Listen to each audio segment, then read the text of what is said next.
गणेश चतुर्थी हिंदू धर्म के महत्वपूर्ण त्योहारों में से एक है। वैसे तो पूरे देश में गणेश चतुर्थी का त्यौहार बड़े ही धूमधाम से मनाया जाता है, लेकिन महाराष्ट्र, तेलंगाना, कर्नाटक और तमिलनाडु में गणेश चतुर्थी की एक अलग ही रौनक होती है। इन स्टेट्स में गणेश चतुर्थी को ग्रैंड स्केल पर सेलिब्रेट किया जाता है। भगवान गणेश प्रथम पूज्य माने जाते हैं। किसी भी शुभ काम की शुरुआत करने से पहले गणेश जी की पूजा की जाती है। भगवान गणेश की पूजा करने से किसी भी काम में किसी भी तरह की कोई भी रुकावट नहीं आती। भगवान गणेश को सौभाग्य, समृद्धि और ज्ञान का देवता माना जाता है। ऐसे में भगवान गणेश की पूजा से घर में सुख समृद्धि का वास होता है। गणेश चतुर्थी के दिन बप्पा को घर लाया जाता है। गणेश चतुर्थी के टाइम पर एक अलग ही रौनक होती है।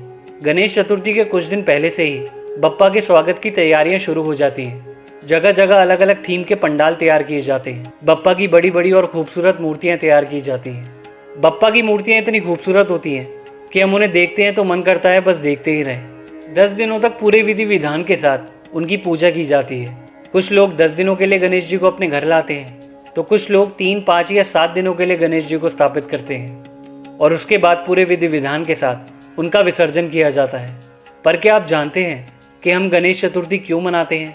यही जानेंगे आज हम इस वीडियो में। तो दोस्तों, स्वागत है आप सभी का हमारे चैनल स्पिरिचुअल जर्नी हिंदी पर।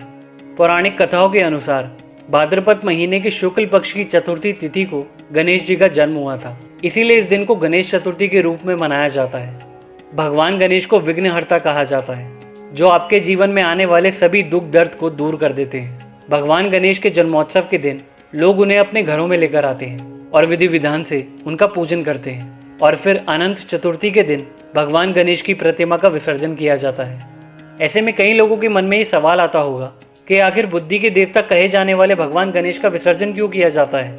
इसके पीछे एक महत्वपूर्ण कथा है। धर्मशास्त्रों के अनुसार भाद्रपद महीने की चतुर्थी को महर्षि वेदव्यास जी ने गणेश जी से महाभारत ग्रंथ लिखने की प्रार्थना की। गणेश जी ने कहा, ग्रंथ तो मैं लिख दूंगा, लेकिन मेरी एक शर्त है। मैं एक बार लिखना शुरू करूंगा तो कलम रोकूंगा नहीं। आप बिना रुके मेरे लिखने की गति से बोलते रहेंगे। अगर आप जरा सांस लेने के लिए भी रुके तो मैं लिखना बंद कर दूंगा।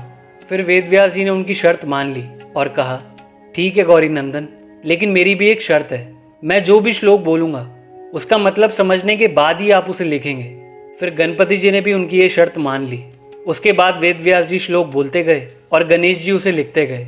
लिखते लिखते बीच में गणपति जी की कलम भी टूट गई, पर फिर भी गणेश जी ने ग्रंथ लिखना बंद नहीं किया। उन्होंने अपना दांत तोड़ा और ग्रंथ लिखना जारी रखा। इसीलिए उन्हें एक दंत भी कहा जाता है। ऐसे ही गणेश जी ने बिना रुके 10 दिनों तक महाभारत लिखी। एक जगह पर 10 दिनों तक लगातार बैठकर लिखने की वजह से गणेश जी के शरीर पर धूल मिट्टी जम गई।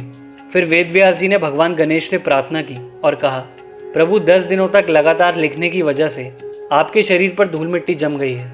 कृपया करके आप सरस्वती नदी में स्नान कीजिए। फिर 10वें दिन गणेश जी ने सरस्वती नदी में स्नान करके अपने शरीर पर लगी धूल मिट्टी को साफ किया। तब से गणेश चतुर्थी के दिन गणेश जी की मूर्ति की स्थापना की जाती है और 10वें दिन भक्ति भाव के साथ उनका विसर्जन किया जाता है। ये तो आपने जान लिया कि हम गणेश चतुर्थी क्यों मनाते हैं, पर क्या आप जानते हैं कि गणेश चतुर्थी मनाने की शुरुआत किसने की? गणेश चतुर्थी का इतिहास मराठा साम्राज्य के सम्राट छत्रपति शिवाजी महाराज से जुड़ा है। मान्यता है कि भारत में मुगल शासन के दौरान अपनी सनातन संस्कृति को बचाने के लिए छत्रपति शिवाजी महाराज ने अपनी माता जीजाबाई के साथ मिलकर गणेश महोत्सव की शुरुआत की थी। छत्रपति शिवाजी महाराज द्वारा इस महोत्सव की शुरुआत करने के बाद मराठा साम्राज्य के बाकी के पेशवा भी गणेश महोत्सव मनाने लगे। गणेश चतुर्थी के दौरान पेशवा ब्राह्मणों को भोजन कराते थे और साथ ही दान पुण्य भी करते थे। आगे चलकर पेशवाओं ने इस उत्सव को बढ़ाया और लोकमान्य बाल गंगाधर तिलक ने इसे राष्ट्रीय पहचान दिलाई।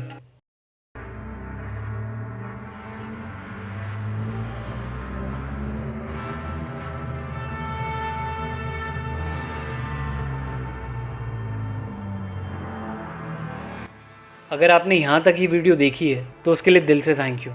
जितने भी लोग इस वीडियो को देख रहे हैं, मैं आपसे बस इतना कहना चाहता हूँ कि आप लोग please eco friendly Ganesh ji रखिए, क्योंकि हम सब जानते हैं कि विसर्जन के बाद भगवान गणेश की मूर्ति का क्या हाल होता है। पहले तो हम बड़े ही प्यार से उनकी मूर्ति लेकर आते हैं, उन्हें स्थापित करते हैं, उनकी पूजा करते हैं, उनका विसर्जन करते हैं। और विसर्जन के बाद क्या होता है? विसर्जन के बाद भगवान की मूर्ति ज़मीन पर टूटी हुई पड़ी होती है।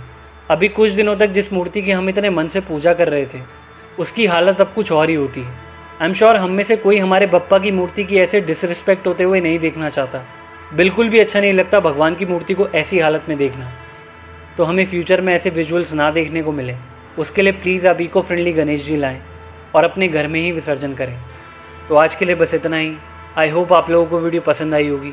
वीडियो पसंद आए तो वीडियो लाइक करना, ऐसे ही वीडियोस के लिए हमारे चैनल को सब्सक्राइब करना और बेल आइकन भी ज़रूर प्रेस करना। मैं मिलता हूँ आपसे नेक्स्ट वीडियो में। बाय, टेक केयर, जय गणेश, हर हर महादेव।